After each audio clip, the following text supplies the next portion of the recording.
Good afternoon, everyone. I'd like to call this meeting of the House Agriculture and Rural Affairs Committee to order and ask you to join me in the Pledge of Allegiance.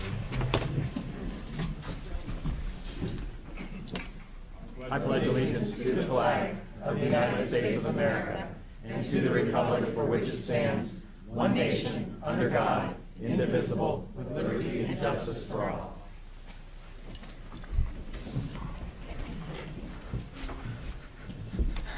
And welcome everyone to our first meeting of the year. Happy New Year to all of you. Look forward to working with all of you in the coming year to support Pennsylvania agriculture. I thought it was a good idea to have an informational meeting here at the Farm Show, because where better to have a meeting to talk about agriculture issues. So I envisioned this as an interactive meeting, sort of a round table discussion. I guess we've got a square table discussion going on here, where we can have a discussion with the secretary and with his team that is here about whatever agriculture issues the committee members would like to discuss. So I do welcome you all, and I'd like to start out by asking the members to introduce themselves and the districts that they represent, and we'll start with Representative Keller. Yes, I'm Mark Keller, and I represent the 86th District, which is all of Perry and part of Cumberland County. Hello, everyone. Representative Dan Mal from the 91st District. I represent Adams County. Representative John Lawrence, Southwestern Chester County and a portion of Lancaster County. Representative Dave Zimmerman, 99th District, kind of the northeast part of Lancaster County, New Holland, Effort area. Good afternoon, Rich Irvin. I represent all of Huntington County, part of Center County, and part of Mifflin County. Hi, Representative Marcia Hahn, the 138th District, Northampton County. Representative David Millard, 109th District, Columbia County. And we have Carrie Golden, our Executive Director of the committee. Representative Marty Causer, I'm the Majority Chairman of the committee. I represent McKean, Potter, and Cameron counties. Good afternoon, everyone. Representative Eddie Day Pashinsky, Luzerne County, Minority Chair.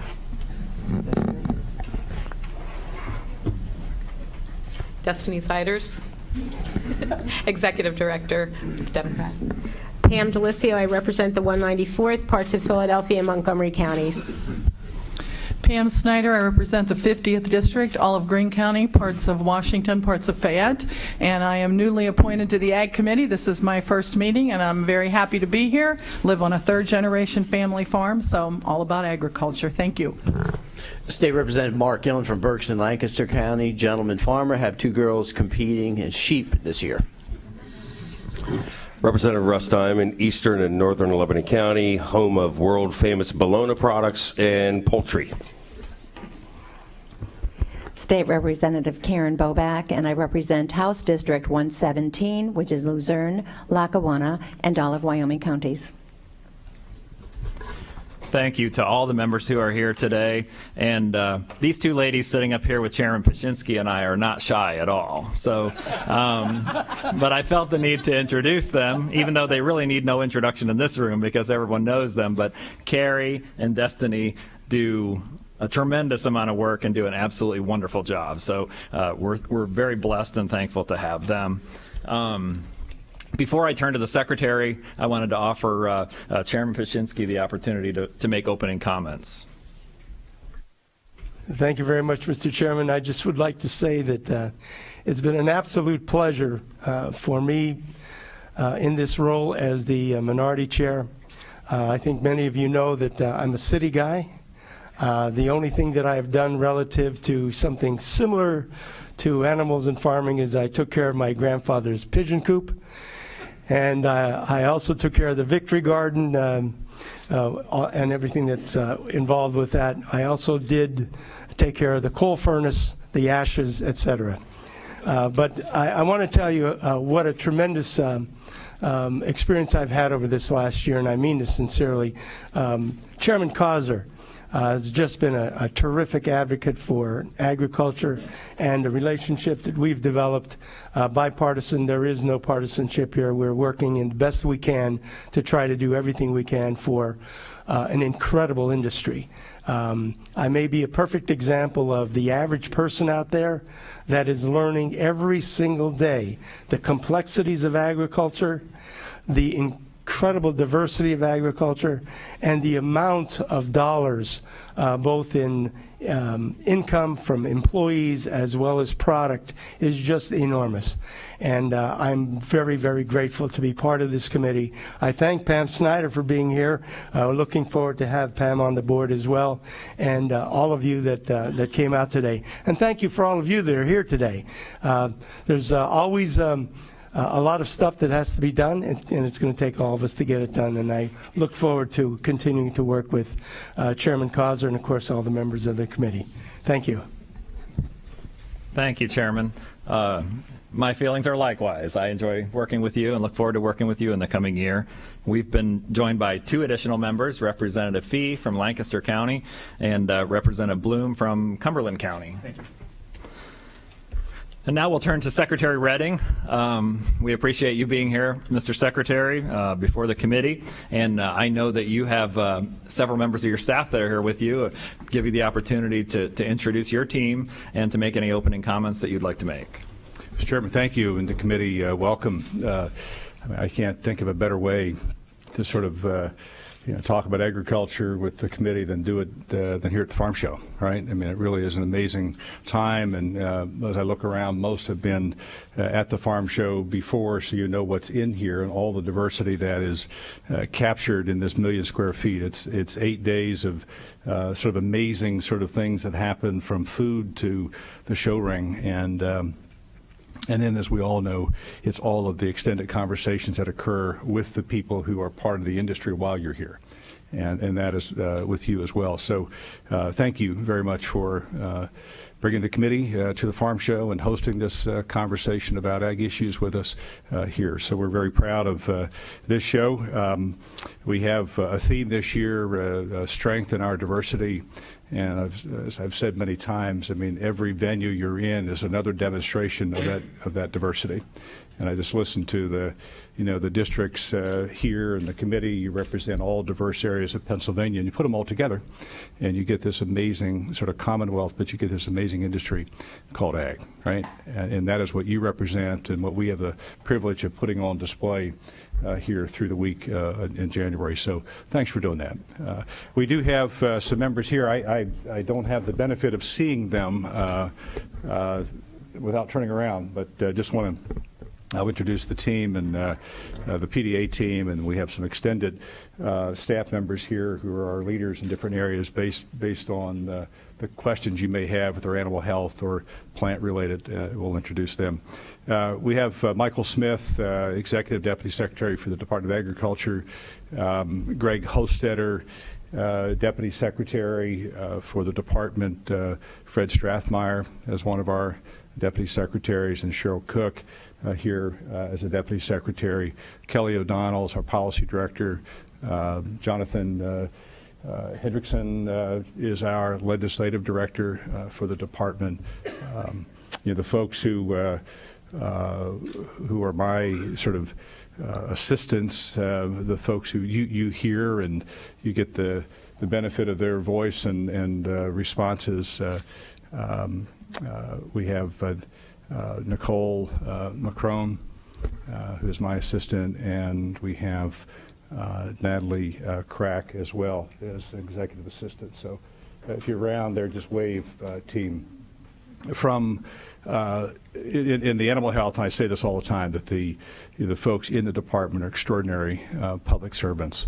And each of you understand well enough sort of the issues that traffic through, your own offices about the issues of food and agriculture, things germane to the department. And on the receiving end of that are some people who are just extraordinary. A few of those are here today. Dr. Wolfgang, who is our director of the Bureau of Animal Health. He happens to be our state veterinarian, and of course directs the Animal Health Commission as well. Dr. Brightbill, the assistant director of the Bureau of Animal Health, as well, is here. Dr. Ruth Welliver, who is our director of the Bureau of Plant Industry. And we can go on, and topically, if you don't mind, as we get to them, we'll introduce the others who are here. But pleased to be here.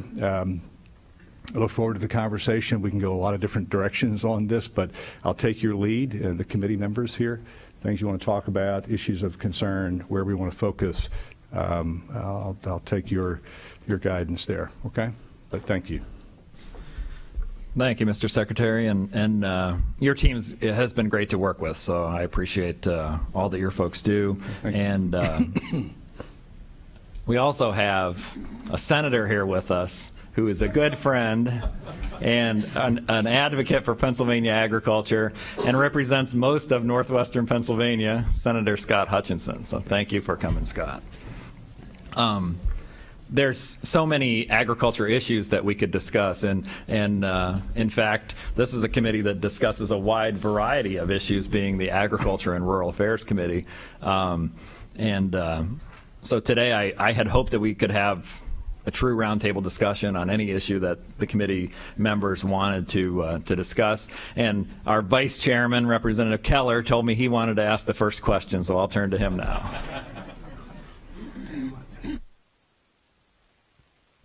Thank you, Mr. Chairman. I really appreciate that. I may have to run out at about 4 o'clock. I have an appointment. But anyhow, Secretary, thank you so much for the job you do in showcasing agriculture here in Pennsylvania, and especially today, as we see here at the Farm Show. Boy, I don't know how you do it. You know, it's an awful long week, and I just want to commend you on being there and representing agriculture in Pennsylvania. I think it's great. I'm a firm believer that we all should step outside of the box and make sure that John Q. Public actually knows what agriculture can do and does. And you know, a lot of times the farming community is a silent community, but it's time that they step out, and I think that we're doing that, and we should continue to kind of toot our own horns. And one of the things that I want to bring out that you didn't speak about, but I think is very, very important, is the fact that our labs are accredited here in Pennsylvania, and I'd like for you to speak to that. And also, near and dear to my heart is ag science, and of course yesterday you indicated at the midwinter convention about something, and if we could hear a little bit more on that so that the public would know exactly where we're headed with that and what's taking place. Mr. Keller, thank you. So I bought the week-long pass. Right, so you can do the same. I mean, right? We'll get you a week pass here. All right. Yeah, a lot of good things going on, and thank you for acknowledging that. You know, as you've heard me say during our budget hearings and throughout the year of priorities, we do a lot of things. But at the end of the day, you know, protecting the public health and safety is A on that list. Right, I love doing this kind of stuff, and love our fairs, and love, you know, things that are fun to do and raise the public profile of agriculture in our communities and the importance of that economically. But all of that is for naught if you fail on protecting the public health and safety. So the laboratory system we have in the state has been built over time, generally for the department, but again, specifically, I think around the animal health side is something unique, and maybe Dr. Wolfgang would like to come up and spend just a few minutes talking about the success that we've had and the recent reaccreditation that occurred, and explain a little bit about what that new designation by the U.S. Department of Agriculture means for Pennsylvania, because I think it will appear in conversations around things like the high path avian influenza. But for those who are around the table, you know that we have a unique laboratory system in the state. I don't know if there's another one in the country that connects our land-grant University of Penn State with our veterinary medical school and our Department of Agriculture. It's a tripartite arrangement, and that is intentional because it allows for both the comprehensive approach to animal health and diagnostics, but it also provides some redundancy, and that was really important for purposes of protecting our animal ag, is to have more than one lab that can perform that particular function. And two, it gives you redundancy in terms of the credentials and the expertise necessary for that to occur. So, Dr. Wolfgang, why don't you talk a little bit about if there's anything I missed you want to say on the lab, but also the accreditation and then a new designation for. So, helps to put it on. Thank you. Good afternoon. Very briefly, this past summer in June, the American Association of Veterinary Laboratory Diagnosticians, it's a national organization, has OIE representation and international recognition, but it's the organization that sort of certifies labs across the nation, and then their certification is carried around the world. So that visit by 3 distinguished scientists from around the country came to Pennsylvania, visit all 3 labs, and then they write a report, basically validating the work that the lab does over the last several years. And then there's a lot of time and effort goes into that, and then once they're accredited for a period of time. So the laboratory's got the maximum accreditation for the maximum length of time. So full accreditation for 5 years. And so Representative Keller alluded to that. So that happened in June. They also, the Secretary mentioned about the National Animal Health Laboratory Network, which is sort of a peer-to-peer group. There's 14 laboratories in the nation that support the national lab, which is in Ames, Iowa. The National Veterinary Services Laboratory is sort of the gold standard lab, and then the other null labs support that. So in an area crisis, or if you need extra testing, surge capacity, these other Tier 1 labs help that. So there's Tier 1, Tier 2, Tier 3. So the laboratory system at the Pennsylvania Veterinary Laboratory here in Harrisburg is a Tier 1 lab. They can do very quickly do High-Path AI. They can do foot and mouth disease. They can screen all those. They can also service as a resource for neighbors. So Maryland, Virginia, West Virginia don't have a Tier 1 lab, and so they can actually have their tests done here. So it's quick. And it also comes, you'd be very happy to hear this, with about $150,000 in grant money to train individuals and to upgrade equipment and supplies and facilities. So when they ask you to do more work, the federal government actually gives you some funds to do that. The laboratory system overall between the 3 labs does about 700,000 tests in a year, give or take 1 or 2. And so that's a high volume laboratory. By and large, the laboratory at New Bolton Center has area of expertise. One of their areas of expertise at New Bolton is a toxicology unit, and there are 5 of those fully accredited veterinary toxicology labs. We have 1 of 5, and so they can do all manner of toxicology, so small animals, large animals. They also are surge capacity lab for FDA. So if for some reason there was a food safety crisis in the United States that had toxicological aspect to it, that they actually serve as surge capacity for the FDA. Just a little bit they do. All 3 labs are involved in an antibiotic resistance research project nationwide. 6 laboratories around the nation are serving in that capacity. We're one of the 6.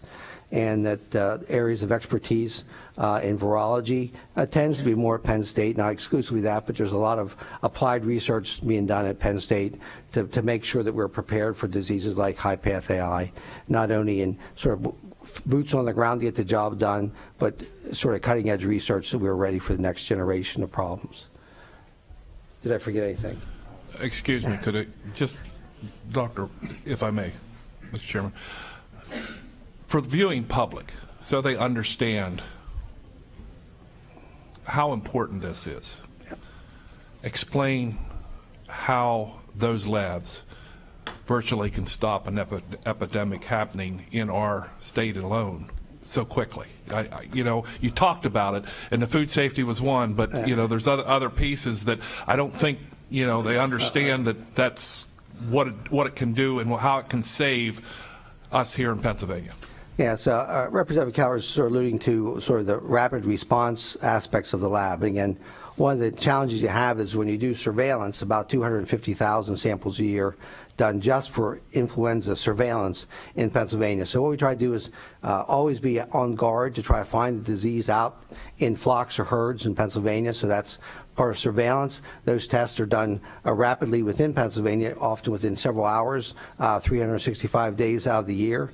People are doing those. And so if we find a disease or a suspicious disease and respond to that quickly, then we can hopefully put in a quick response to minimize the spread through. One of the other challenges we have in PA is because we import so many animals, both livestock, poultry, into Pennsylvania, live animals, they often, the real risk is they'll bring with them inadvertently carry disease from other states and so, or other nations. So part of that response is to be ready through surveillance to find the disease quickly, should it be in our livestock, and so we can respond quickly to minimize the spread.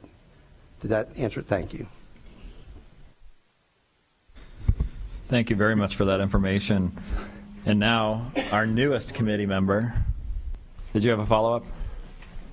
I think there was a part two. Oh, okay. So again, I'll just say that, first of all, just a note of thanks to Representative Keller for sponsoring the language that created the Commission for Agriculture Education Excellence.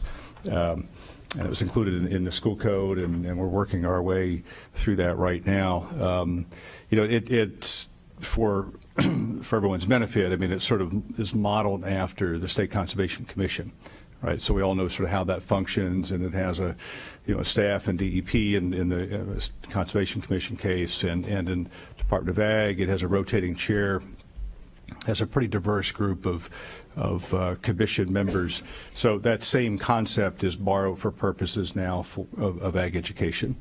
And the concept is that you'll have a commission looking at ag education, and that's a pretty comprehensive view, just as I would say it would be for conservation and the environment for the State Conservation Commission, looking at both the ag education programs that we have in Pennsylvania that are accredited as ag ed programs through Pennsylvania Department of Education.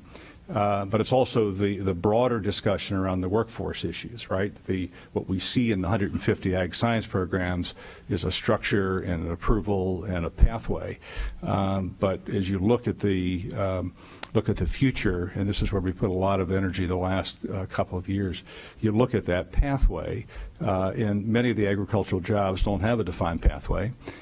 Two, a lot of those jobs and needs are not going to be found necessarily in a structured ag ed program, but they're going to be incredibly important to the ag workforce. And there are going to be things that we can't do within a K-12 structure. They're going to be in a community college structure. They're going to be in 2 and 4 year structure, or as we've demonstrated with the apprenticeship program in Lancaster County, they're going to be a hybrid between industry and the community college and others. So that's the goal. And the other piece of this will be the advocacy for ag education, the small a, the lowercase a and the E, as I call it, right? Because there's all of these others that you want to engage and talk about, particularly in the elementary schools. Where does that sort of take form? How do you lead that? How do you really structure in a very intentional way that effort, and we see that role being in the commission. So we're anxious to get it structured.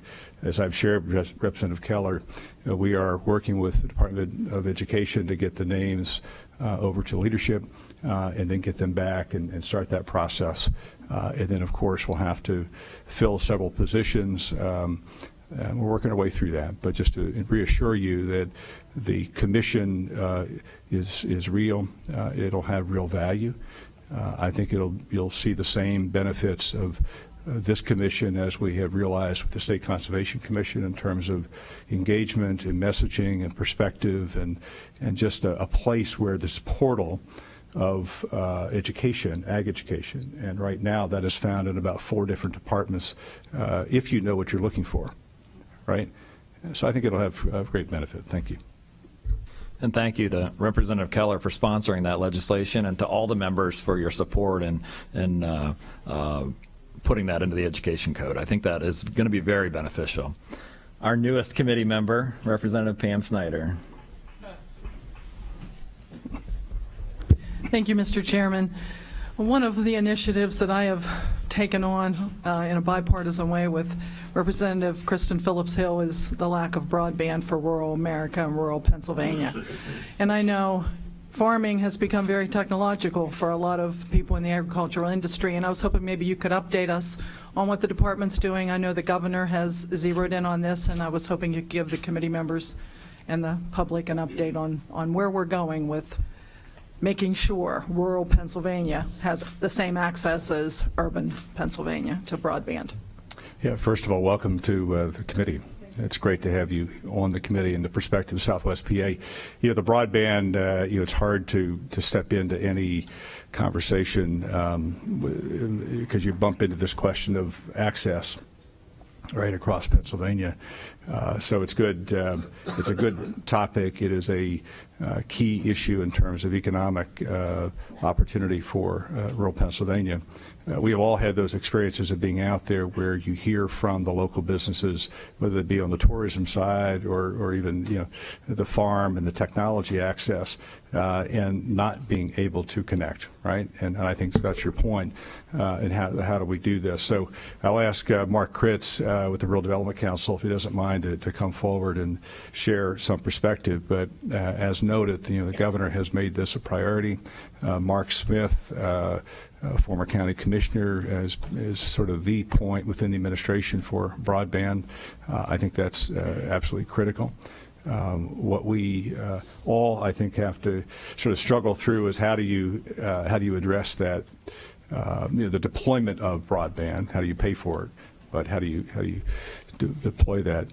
I've thought often about the history of the rural electric cooperatives. And let's be honest. I mean, there is an issue embedded in here where it's about economics, right? If it were easy to do, somebody would have figured it out. The economics were there; they've already figured it out. That is not unlike what we were experiencing 75 years ago as a Commonwealth, and people were making decisions about who had access. It was a question of whether you could afford to have access, and that's the same issue with the broadband today. So I think there are some parallels between the history of the development of our rural electrics and the structure, the financing of, the governance of, that are not unlike the same needs on the broadband side, right? This is more my personal perspective, just sort of looking. I don't know all the idiosyncrasies of it, but at the end of the day, it's about how do you connect folks in where your population densities are much less than maybe what the economic model would say they are to make that viable. And I think that's the public policy question. How do you fill that space? But we also know that every job is being transformed by technology. And that's the folks who have, the fiber shop to the sawmill are experiencing what you do or not do with this. So, Mark, anything to add to that? Well, you have to excuse me. I'm losing my voice, but your question is actually very timely because the White House just came out with their report on rural and agriculture.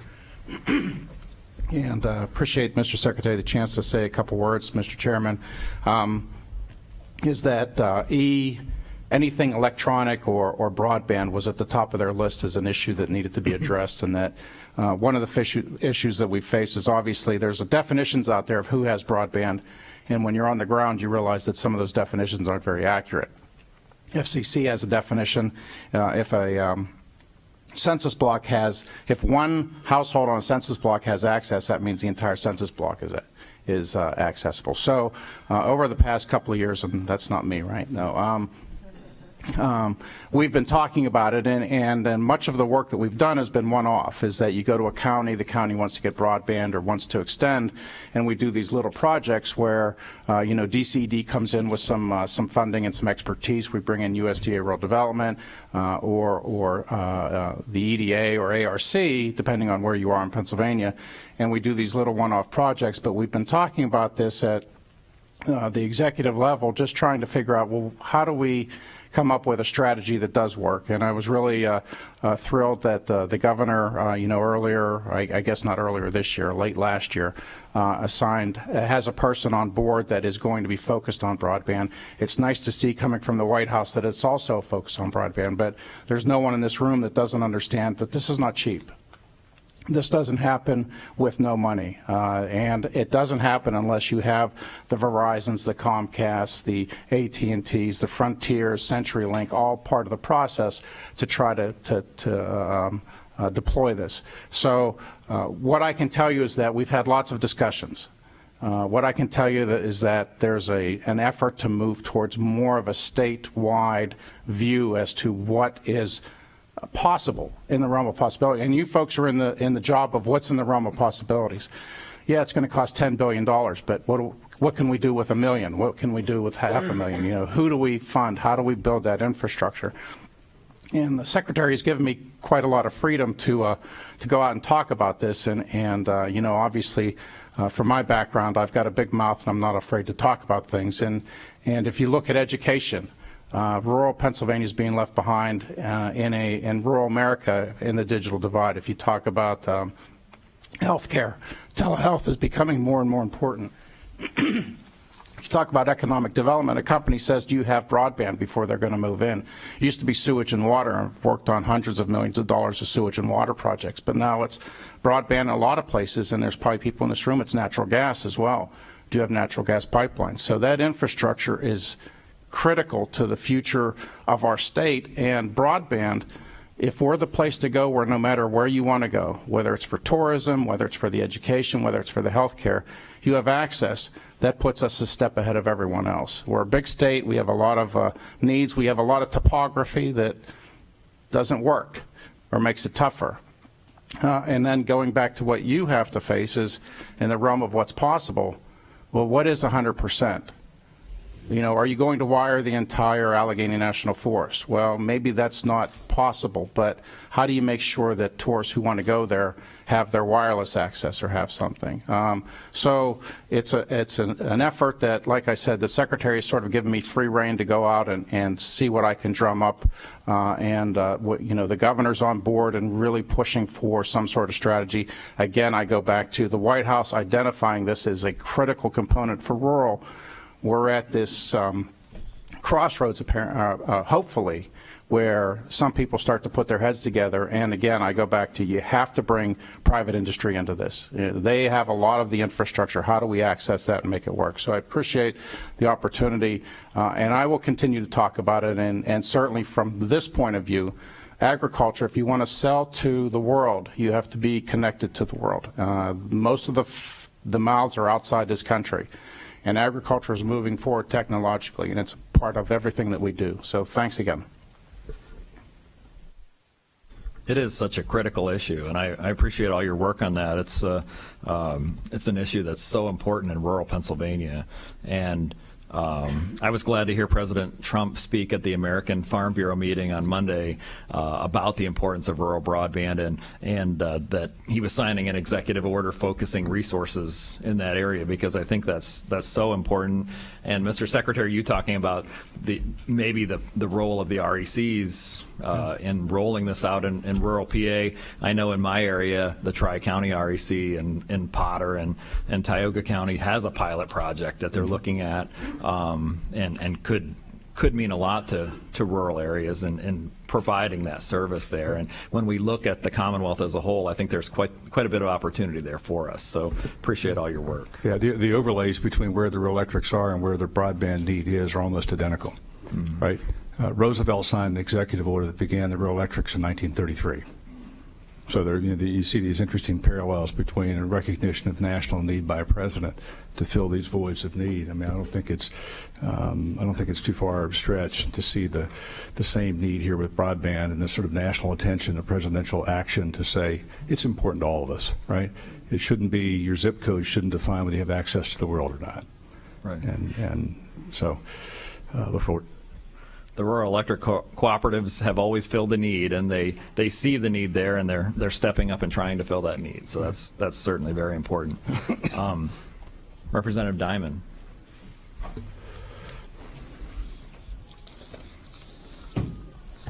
Thank you, Mr. Chairman, and thank you, Mr. Secretary, for joining us today.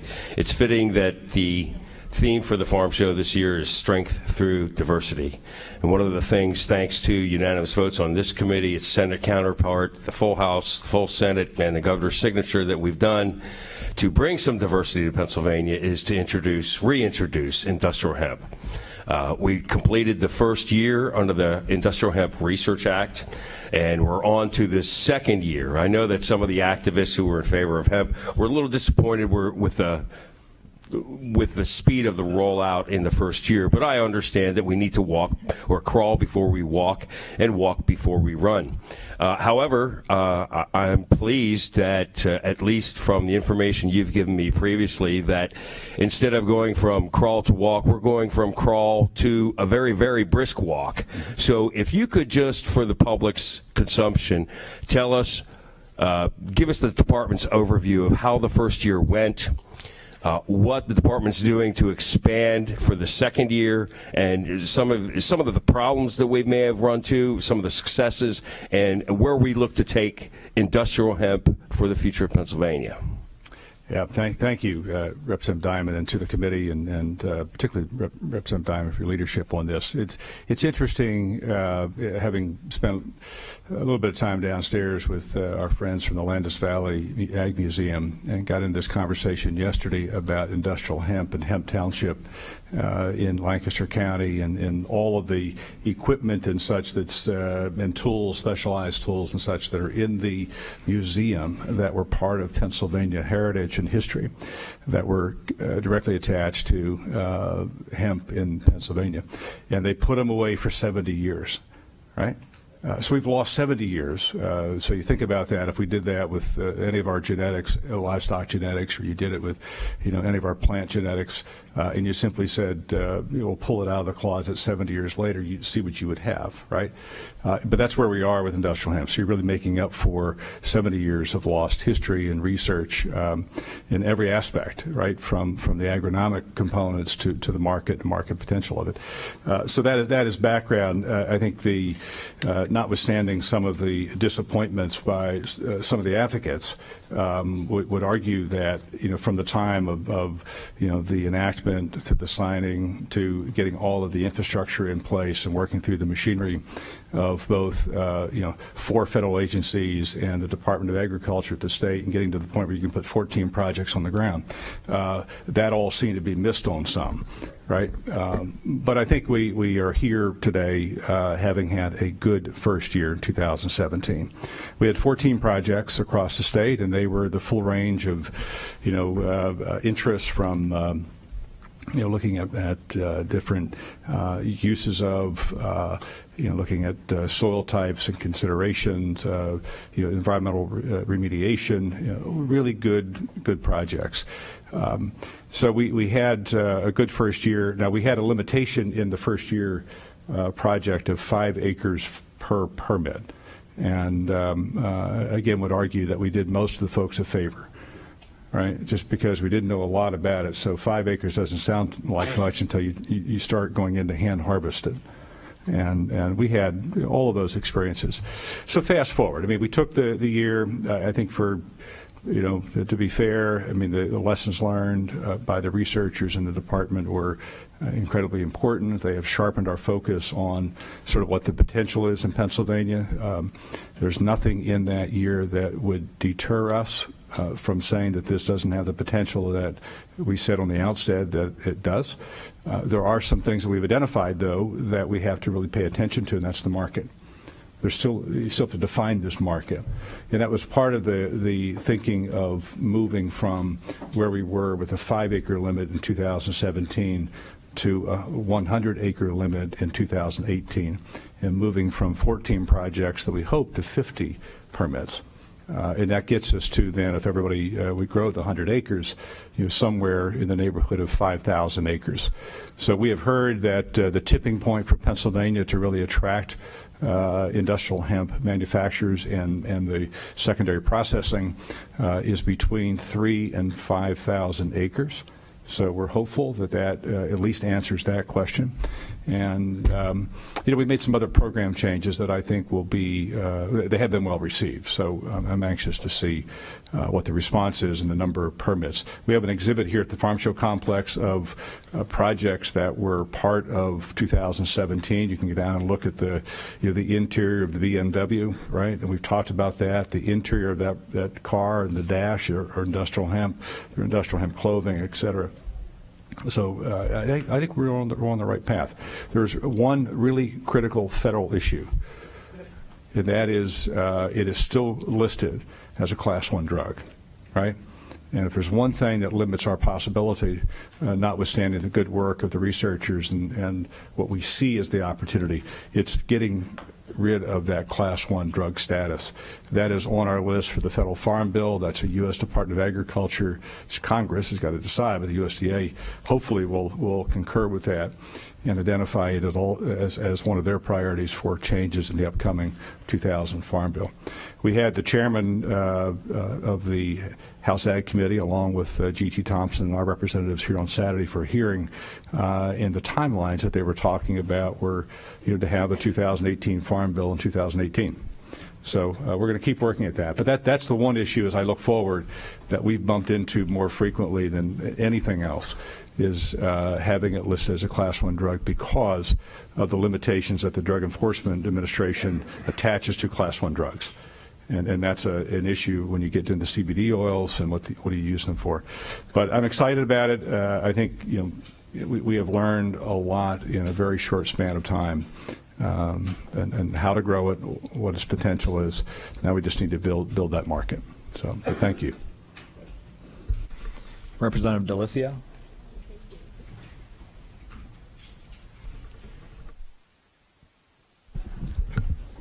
Thank you, Mr. Chairman. Mr. Secretary, I learn so much when I come to the farm show. And I was in the small arena earlier today for the animal auctions. Very proud to represent the W.B. Saul High School, and the only agricultural high school in the Commonwealth in the city of Philadelphia.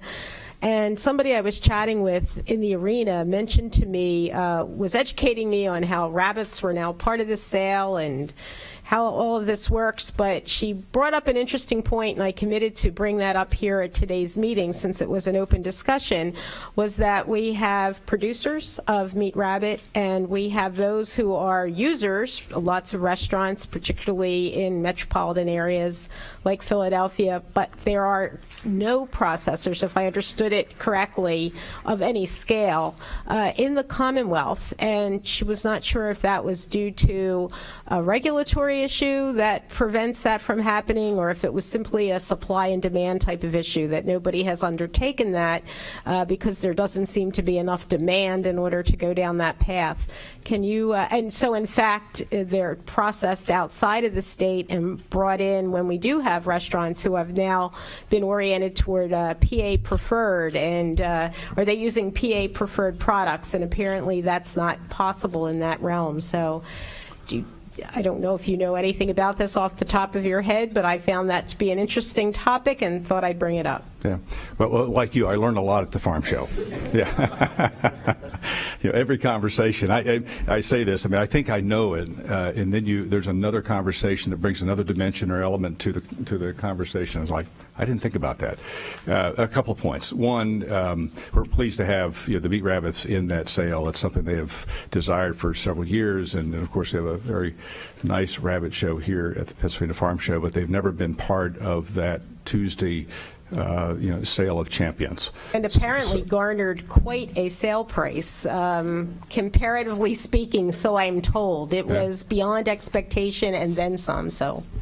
Yeah, it was really encouraging. I mean, they have wanted the Farm Show Commission and the Department of Ag to do something about that for a long time, as Representative Keller does. But just to say, it was nice this year to have that realized. Maybe Dr. Wolfgang has some additional perspective here. I'll just say, just because I don't know of any regulatory issue at the state level that limits that. I think it really is this question of supply and demand, and not unlike what we have seen for small processors.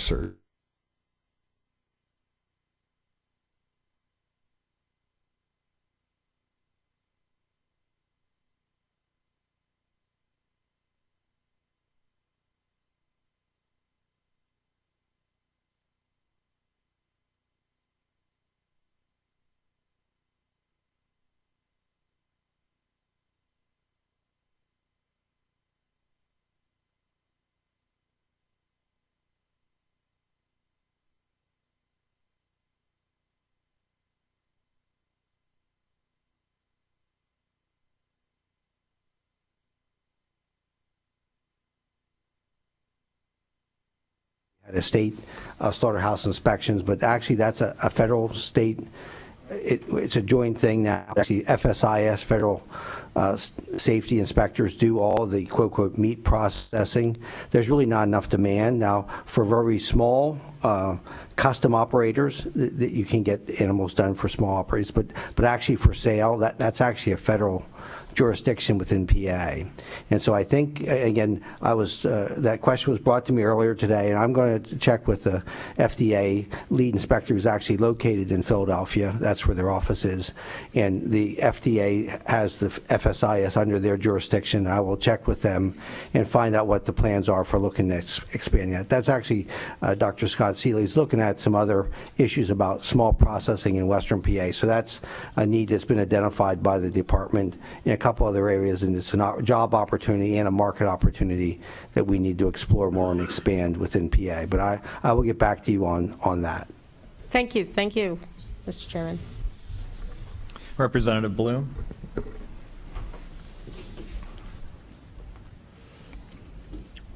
Thank you, Mr. Chairman, and thank you, Mr. Secretary. I always appreciate being at Farm Show and seeing the young people that are around, the FFA students, the 4-H participants, and I've always used Farm Show as an opportunity to try to encourage them in what they're doing to pursue a career in agriculture. I found myself yesterday standing underneath a poster at the Penn State Ag Sciences booth that said, "Where can a degree from Penn State Ag Sciences take you?" And as an alum of Penn State, I graduated back in '83 from the College of Agriculture with a degree in agricultural economics and rural sociology. It took me ultimately into law school, practicing law, working with a lot of farmers, doing land use work, business planning, estate planning, so they could keep the family farm in the family, and then ultimately to election to the State House and serving for the past 7 years here on the Agriculture and Rural Affairs Committee, working on legislation like the PA Preferred Act and the bill that ended the death tax on family farms. And I was kind of struck by, wow, where can a degree from Penn State Ag Sciences take you? I hadn't really reflected on it that way until yesterday, just pondering. And my question for you is, we see these kids around. Hopefully there's some young people watching here on PCN or wherever else this may be shown. Can you talk about, in your experience as Ag Secretary, and I know you've served a long time, a couple different tenures in this role, and also working in your collegiate capacity, talk about a little bit for young people in particular, what are some of the options? It doesn't have to be a Penn State Ag Sciences degree, but an Ag Sciences degree. Where can that take a young person today? What are some of the opportunities that are out there, and why do we need young people to pursue those? It's a great question, and perfect sort of backdrop to the Farm Show, because it's what we want to do is obviously educate but also inspire. And we've worked intentionally this year of having signage at our some of the exhibit booths that says, I am PA Agriculture, ask me how. Right, and that was the goal, right? Because we often, don't make those associations with, we see it in the traditional view of the farmer, right? And you identify that pretty clearly as agriculture, and then from there, sometimes it's difficult to know what is agriculture. So we wanted to really be proactive this year. There are some pens, and I think we even have one for you. You have yours on, Representative Keller. That's good. But that's the goal is to begin to 2 points. But the goal is to really get a conversation started, right? And if we're going to get into what we see long-term as the need, and what we know that over the next 10 years there's 75,000 jobs needed in food and agriculture in Pennsylvania, right? That's the retirements. That is folks who will need to change jobs who are in the employment and workforce today. And it's the new jobs created as a result of that sector growing. But they look very different, right? They're not all going to be in production. They're going to be in the supply chain, the technology, and the scientists, and the drivers with CDL licenses, and all that list. We can give you the list, but it's to inspire. So that is really is a great question. I don't know if Dr. Scott Sheely is here.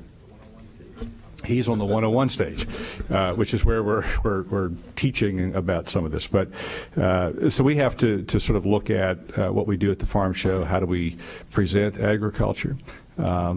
It's both the identification of what the needs are, and this is part of our conversation with industry, is that we have to be very specific about what types of jobs are being created, what are the skills and competencies of those jobs, what are the degrees and expectations of those jobs, what are the salaries of those jobs, and they're the things that begin to inform what the workforce actually looks like.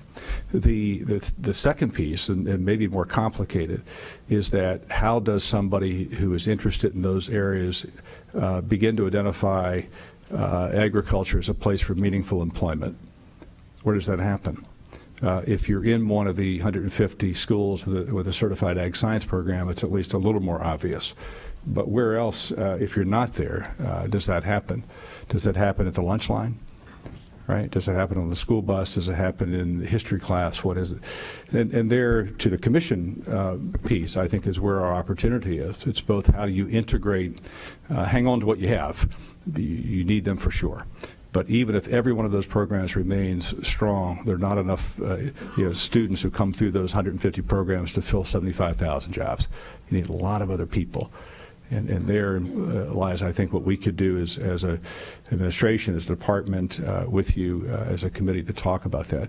We have, with Dr. Shealy, Scott Shealy, who's done our workforce development work, done a couple of things. One, we wanted to get beyond sort of the generalizations of agriculture is important, and it's the quantification of it's being very specific in terms of it's quantified, but with the specifics of what types of jobs are in the 75,000.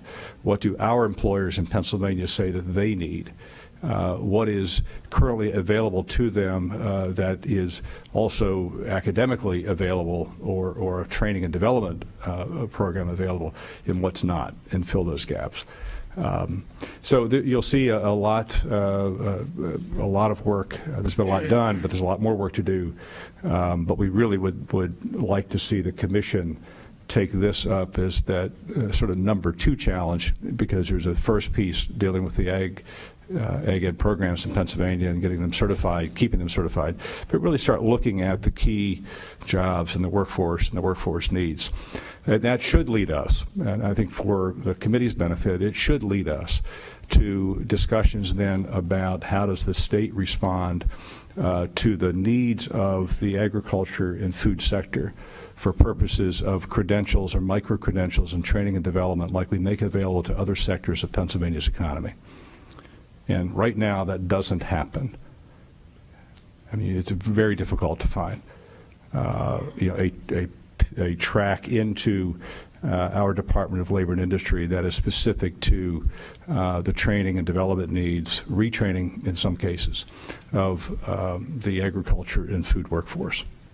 So it's a long answer, right? But I think your reflection while here is appropriate and certainly helps put a point on why do we do what we do with the farm show?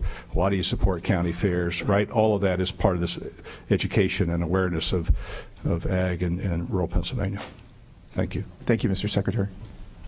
Executive Director Carrie Golden. Thank you, Mr. Chairman. This is just an anecdote related to your question, Representative Bloom. It's not an answer, but I met a young man last week who enrolled at Penn State in the Division of Undergraduate Studies with the intent of studying business. And he's a sophomore now, and he took an economics of the food system class. And he got very excited about agricultural business management. And we talked about what kinds of careers he could have if he got a degree in ag business management. And so I chatted with him and encouraged him to explore some internship opportunities, which could be in any number of areas, agribusiness or business. But I just thought it was kind of interesting that this young man went in thinking he just wanted business and then took a class and was inspired to go into the College of Ag Sciences. So he's planning to, I think, complete his change of major form soon and start studying ag business management. And I mean, that could take him anywhere. So I just thought that was pretty exciting. Thanks. Just to add one more point, I mean, in the 75,000 jobs over the next 10 years, we've identified there are 28 occupations that are in-demand occupations that make up the 75,000. So it helps us to look at that, the total number, what are the 28 jobs, and we've been sort of then looking at where does someone secure the credential, if they're interested in those jobs, where does that happen in Pennsylvania, and who's providing it? So I think we're on the right trail. Representative Boback.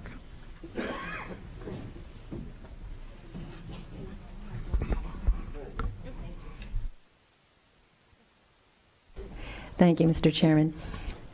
Secretary Redding, how does the Department of Ag intertwine itself with other departments, for example, with chronic waste disease or the spotted lanternfly? This is a big issue where I live, especially with the chronic waste disease, because now my concern is that it's starting to infiltrate itself into the food source. I mean, the deer, it's a big sport in Pennsylvania, deer hunting. So what's the guarantee that one of the deer is not in fact infected?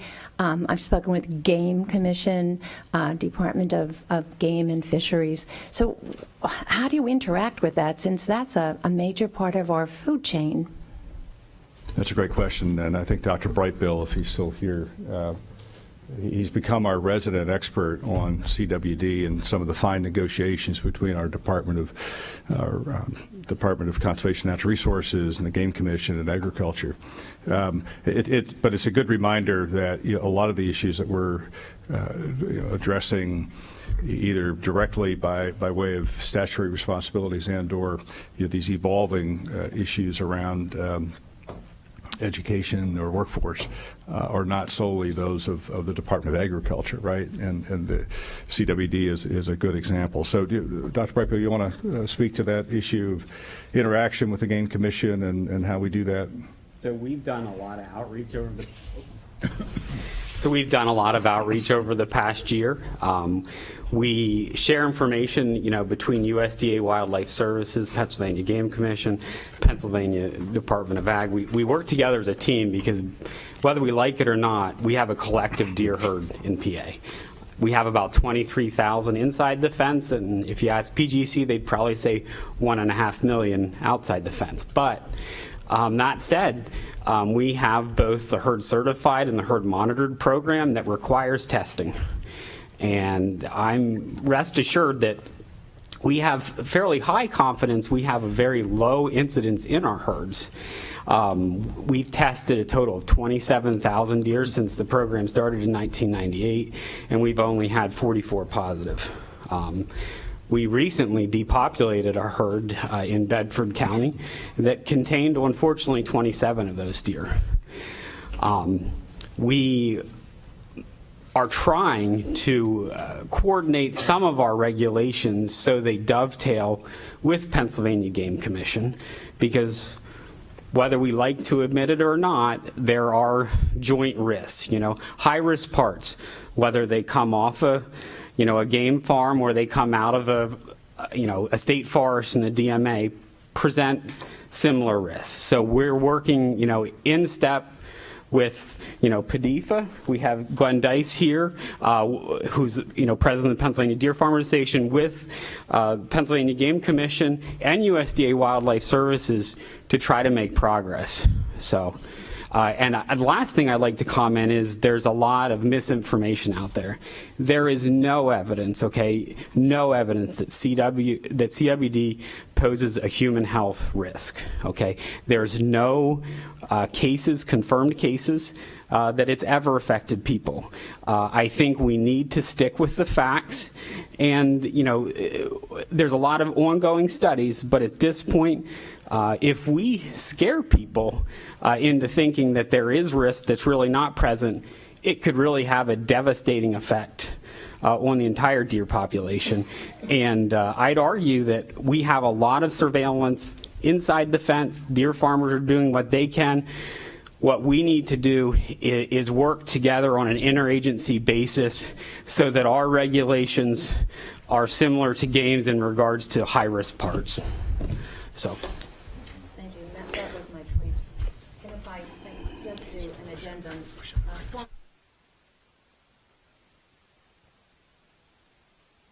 most of us have to go into the mobile ag units that come to our school systems. Now, usually it's elementary school to start to get their appetite whet for ag. My feeling is let's think about taking it now into the high schools with the guidance departments whose sophomore and junior year saying, looking for a good paying job, come and go through this, because the kids could not get enough of it. They could not, they would push you out of the way so they could see where the cotton was and to feel the different cloth and fabric and, oh, the seed made this. They loved it. But I think if we want more people to get into the profession, we have to start taking it back then to the high school when they're starting to make up their mind on what they want to pursue in college or higher ed. Just an opinion. Thank you. Thank you. Thank you, Mr. Chairman. Thank you, Representative Bobeck. Mr. Secretary, since we're at the farm show, what can you tell us about the status of the governor's proposal for the leaseback of the farm show facility? Right. So I'll say that it was proposed by the governor last February, and stuck with as part of those conversations through the whole budget process. We have put out the request for proposal very successfully. Multiple bidders on the request for proposal. Each of those proposals being reviewed.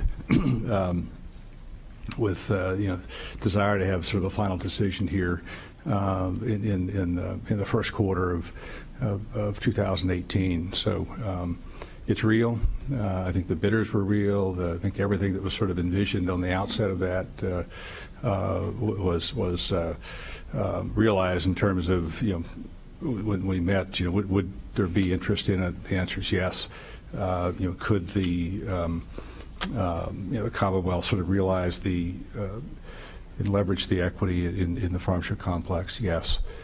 So, I think that's all playing out as originally envisioned. So you believe the governor does intend to award one of those bidders the first quarter of 2018? Yes. And has there been discussion with the State Farm Products Show Commission about that, about the RFPs, or what the path forward? Right. So on the very front side, we had briefed the Farm Show Commission on what we were planning to do in the timeline. The commission meets next week. I think it's next week. I know it's post Farm Show, and we'll brief them on the status of the proposals and what the decision will be. Is it the intention of the administration to bring that to the Farm Show Commission for a vote before they move forward with any of those RFPs? No. I think the expectation is that we would follow the same process as we have with the capital projects for investment in the complex over the years, which has been a decision of the administration, to invest in the complex. As recently as the $20 million project now, that hasn't required, the approval of the commission, and not and believe that that's, the parallel is the investment that we're making is the same as the leveraging of the equity in the complex. So not intending to bring that to the commission for a decision, but clearly want them to understand the decision, the bidders, and what the obligations are. When I looked at the information that was put out asking for the RFPs, the authority cited was the Administrative Code of 1929, Section 1709. And when I looked at the Administrative Code in that specific section, it appears that it specifically authorizes the State Farm Show Products Commission to lease the Farm Show building, and it specifically says to lease space to exhibitors, including departments, boards, and commissions of the state government, and to lease the State Farm Show complex at any time to individuals, associations, or corporations for exhibitions, conventions, and other proper purposes. So if it's not being brought to the commission for a vote, then what other authority is there for the administration to do this lease back?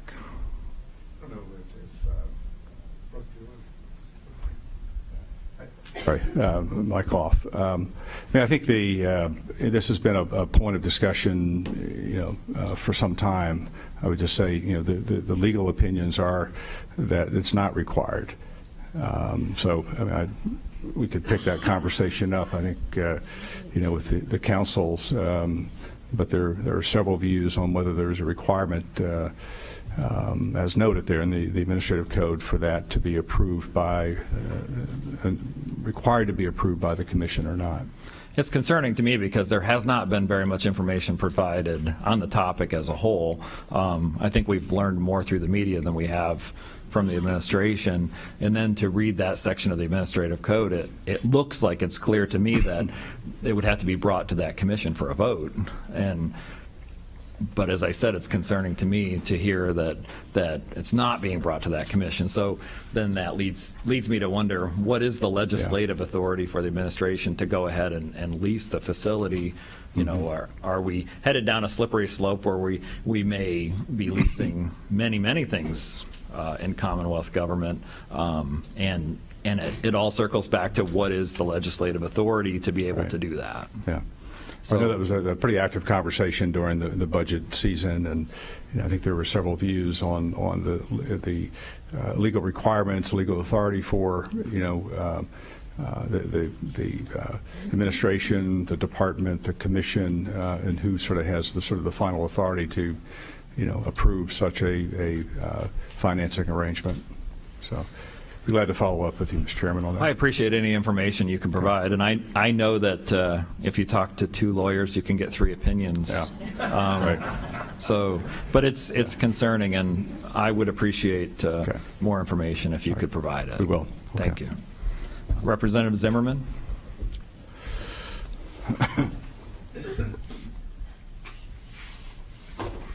Thank you, Chairman Causer. So, before I ask the question, I understand, Pam, there was a goat sold today for $7,000, which might be a record breaker here at Farm Show. Wow. So I wanted, how does that compare to a meat rabbit? Would that be similar to? Okay. Which was like 3 times what they expected, so. Okay. So more, but there's more votes. There you go. Good. Not sure, Mark. So, Secretary, my question revolves around permitting, and we still hear of so many of our farmers trying to get a building permit for an addition to a dairy barn or a poultry house, and still taking 18 months or 2 years or longer. And when we look at the dairy sector, for example, that is one of the most challenging sectors in agriculture today. And the word on the street is that after some of these dairy farmers use up their stored feeds that they have here over winter, that we might be losing 300 small dairies sometime this spring because of that depressed milk price. And then, on top of the permitting issue, we have, the cost of ongoing regulation, and it seems like we continue to add regulations, whether it's on the conservation side, whether it's on, you name it. Basically, there's, we continue to add regulations, and some of those clearly make some good sense, but what are we doing to help assure that our Pennsylvania farmers are competitive, they can be permitted, they can get building permits? What about regulations? Have we rolled back any regulations in the last couple of years? I know we've added some. And where's that whole thing going? Because we're not competitive with even our neighboring state of Maryland or New York. When we have a poultry farmer actually in representing Fees District that has farms in Maryland, Delaware, and Pennsylvania, his comment is, I will never apply for a building permit for a chicken house in Pennsylvania again, because in Maryland and Delaware, I can get those permits in 3 to 6 months, and in Pennsylvania, it can take 2 to 3 years. Somehow, we must do better. What are we doing? Representative, thank you. I mean, this is a continuing conversation. It's one that it's the Department of Agriculture, it's the legislature, it's a federal government, it's a local government.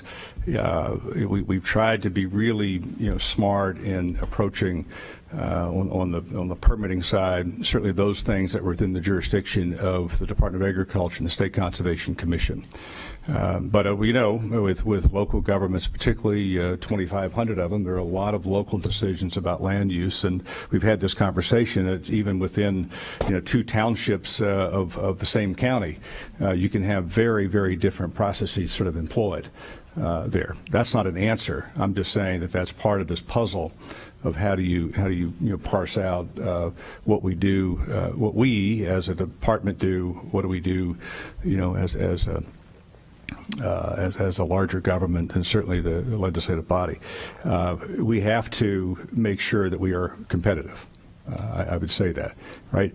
My point of sensitivity to the folks in the poultry industry, when I hear those statements, I would just say, please look at the infrastructure of Pennsylvania and consider the access you have to an animal health infrastructure you heard Dr. Wolfgang speak of, relative to the access that you would have in the state of Maryland and the state of Delaware as one example, right? You have to look at this thing pretty comprehensively. Is that you don't dismiss that, because I think that is also, when there are problems like we've had with high-path AI, I would much rather have the state of Pennsylvania responding. There are more farms in Lancaster County than there are in the entire state of Delaware. Now, in all due respect to my friends in Delaware, right, that is a major statement. And just in terms of process, 3 counties in the state of Delaware. But I don't want to miss your point that there's more we can do. We've got to be sensitive to it. We've got to be smart about it. How do we interface both from a permitting standpoint, what can you do? I think there's some good work being done by DEP. There's been some good work done by the DCED in regards to that. But we've got to keep working at how to expedite the process, right? If we believe that the permit's required, how do you expedite the process? And what we have find ourselves with, we have requirements for permits that the department didn't administratively create, right? They were required. They are required to be done. And then how do you execute that? And there's where I think the conversation for all of us is how do we do that and do that most effectively when we know that we have townships that want to be involved, conservation districts that want to be involved, counties that want to be involved. It's a very tactile place, right? Everybody's got to touch everything. And this is a great example of that. But we've got to be sensitive to it. The second part, just in the competitiveness, listen, I worry more every day about dairy than I've worried when I had my own cows. I really worry.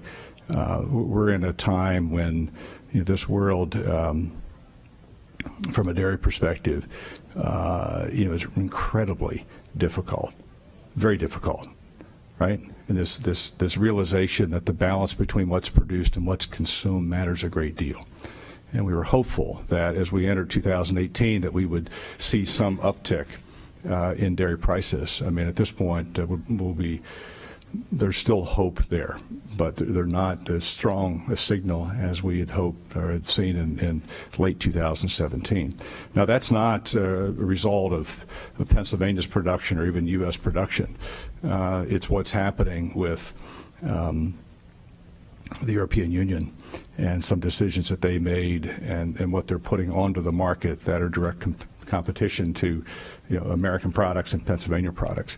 It is the uncertainty created by NAFTA, and it was in Canada 3 weeks ago, reassuring our number one buying country that Pennsylvania likes our relationship with Ontario, right? It's $1.2 billion of agricultural products that flow to Canada out of Pennsylvania. Agricultural products The other $800 million flows south to Mexico. So when we talk about NAFTA and renegotiating NAFTA, talk to the former Secretary of Agriculture who was in Mexico.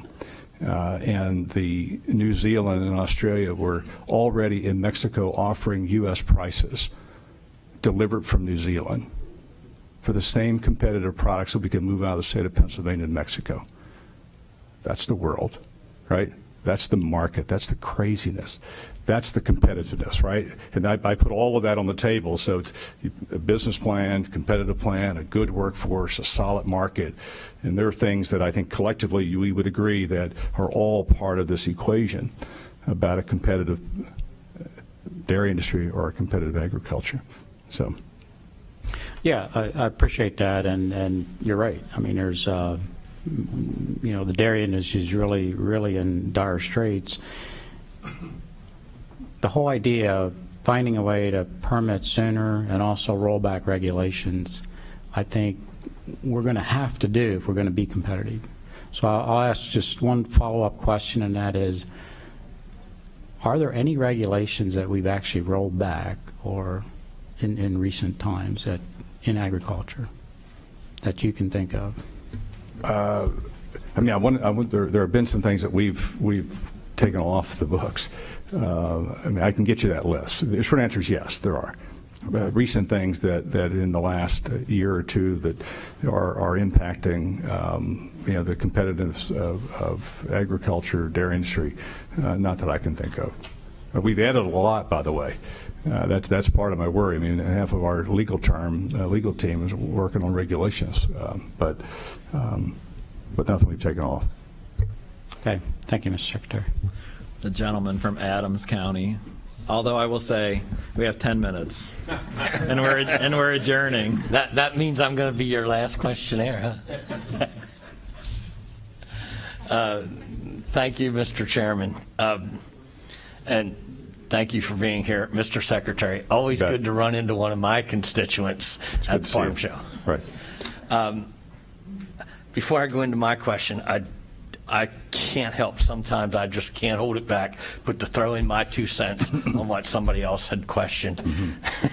And I just want to cut right to the chase. As somebody that was a builder for 25 plus years, I can tell you the biggest problem that we have comes from the EPA down to our DEP, and that is the biggest holdup is right down the street here in the Rachel Carlson building. When you have to wait years to get something permitted, only to find out that now you've got a permit, but something else, some other regulation that you didn't even know existed has now stopped that, and they come out and put a stop work order on your development, and you wait another 6 months. These people these bureaucrats that work in these big buildings that nobody ever elected, nobody knows their name, don't see your loss in revenue or what it's costing you to have that money sitting there and tied up. They don't care. And it's really quite obvious, and that is why people don't build chicken barns and poultry barns and dairy barns in Pennsylvania anymore. That problem exists right down the street at the Rachel Carlson building. I just had to throw that out there. My question is this, and I'm going to put you on the spot a little bit. Each year when we make up our budget, we give hundreds of millions of dollars, and this year we borrowed about $630 million from our future generations, our children, grandchildren, great-grandchildren. My grandchildren that aren't even born yet, we borrowed this money from them to give to 5 schools in Pennsylvania. Pitt, Penn State, Lincoln, Temple, and Penn, if I'm not mistaken. And Penn State does get more than any other, and probably rightfully so. They are our only land grant university I know of that's based on the agricultural sciences in Pennsylvania. Now we're staring straight in the face in Pennsylvania here at a shortage of large animal vets. But yet we only have one school that offers a program in the veterinary sciences, and that would be Penn. With all the money that we dump into schools like Penn State, would you be willing to actually encourage a startup program at maybe Penn State for the agriculture science or for the veterinary sciences, since we are going to have a shortage of vets, especially large animal coming here in the not too distant future, and given the fact that we give them hundreds of millions of dollars every year? I mean, it's a pretty valid question, and someone that knows their way around dairy, you know the need for what I'm talking about. Would you be willing to encourage Penn State to maybe take a step in that direction? Well, I think it's a good question, and certainly as we've looked at, the need for veterinarians, I mean, I think there's a from a veterinarian standpoint and the supply of veterinarians, I think the supply is sufficient.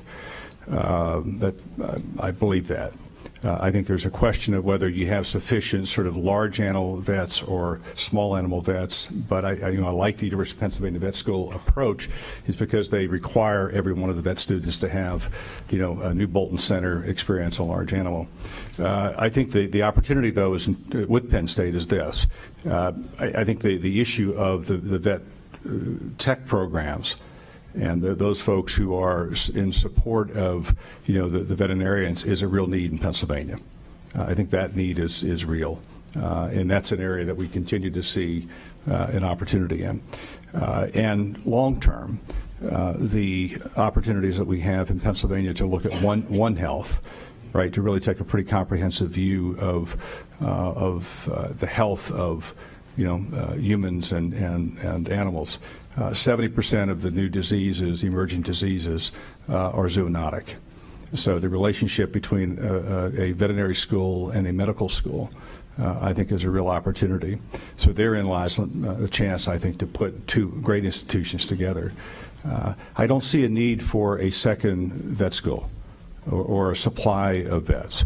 I don't see that. That's not what we have witnessed across the state. There are areas, and making a distinction, there are areas that don't have access to a veterinarian, but that's an economic model. And that's a greater challenge when you get into it's about the number of farms and number of animals. So Western PA is one of those great examples where the model's different, the agriculture's different. But I think we've got a sufficient supply. I don't want to miss your point that an opportunity to bring together, different institutions that we invest in. Is there a way to address some of the larger public policy needs around health by way of what we fund and support? Okay, I hear you. But again, I guess this might go back to the chicken and the egg thing. And I've been led to believe over the years that we are looking at a shortage of large animal vets, and I do realize that they take the same class. It's the same studies, whether you're large or small, and people will pay anything to fix Fluffy the cat, but Jose the cow, 15 years old, shoot the daggone thing, that's the way the way people are, and it's not glamorous being in large animal, but yet why would somebody come here and start a large farming industry if they think that we don't have enough vets to cover them? Yeah. So when I hear that a lot of the vets that come out of our one vet school go small animal because it's much more lucrative, I get that, but a lot of those vets don't even practice in Pennsylvania. So, I've always been led to believe, at least since I've been in the legislature 11 years now, that this will hit us in the future, and how many farming practices didn't start here or grow here because of what I believe is going to be an upcoming shortage. I want to make sure that base is covered before it becomes critical. Yeah. Thank you. Thank you, Mr. Chairman. Thanks. And we'll round out with Chairman Paszynski. Thank you very much, Mr. Chairman. Thank you, Mr. Secretary, and of course your staff, everyone for being here today. I'm sure that the listeners found it to be extremely interesting, and actually we're just still touching the subject. We have some very successful things with our brewmeisters throughout Pennsylvania. I think it's $4 billion now, these little startup brewing companies. I'm sure everyone has an interest in that. And I know that we've had some success with that. What is it, the Bell Evans Poultry facility, and also the Purdue soybean. I was wondering, number one, whether that you feel might be a trend, but I also wanted to stay with what Representative Zimmerman was talking about. We've had a plethora of discussions about the dairy industry. Yeah. The price is suppressed. We talked about a processing plant. I'm of the feeling that what we need to do is actually put this on a on a fast track? And why can't we pool and meet on a regular basis to try to really go after the idea of the processing plant? Will that be enough to help our dairy industry?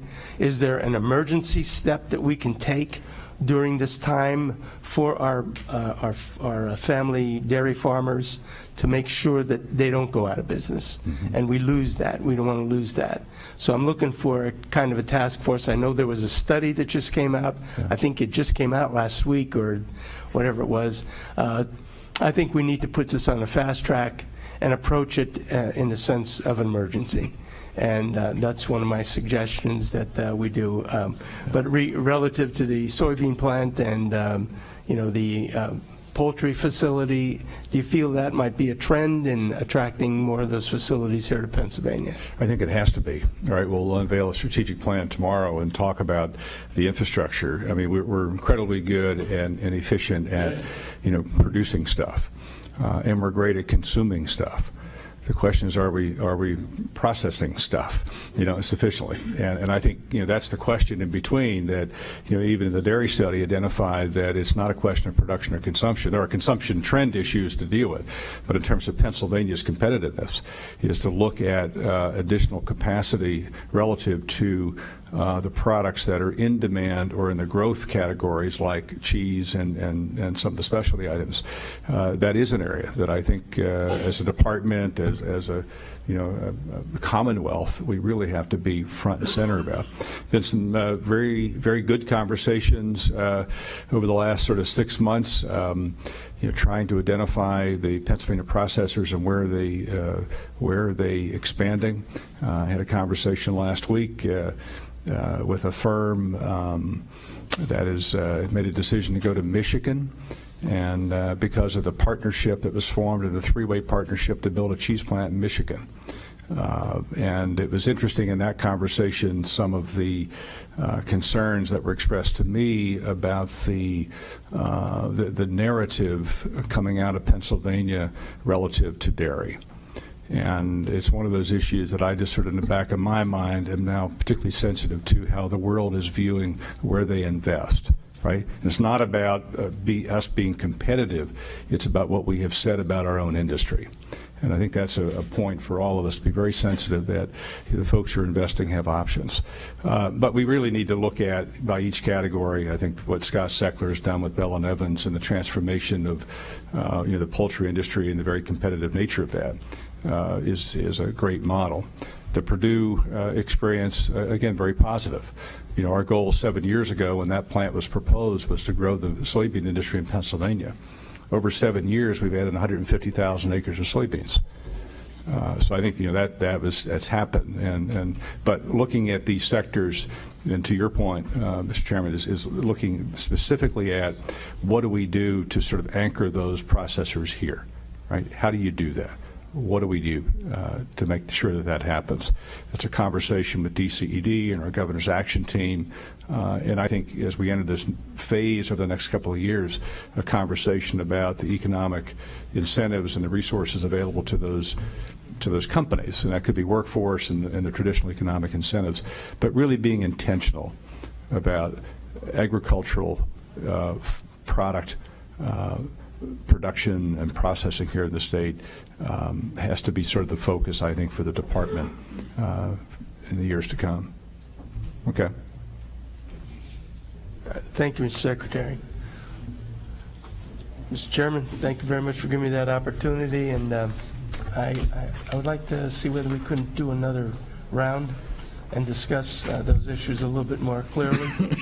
I want to see exactly what the difference is between the local ordinances and whatever the state regs are, too.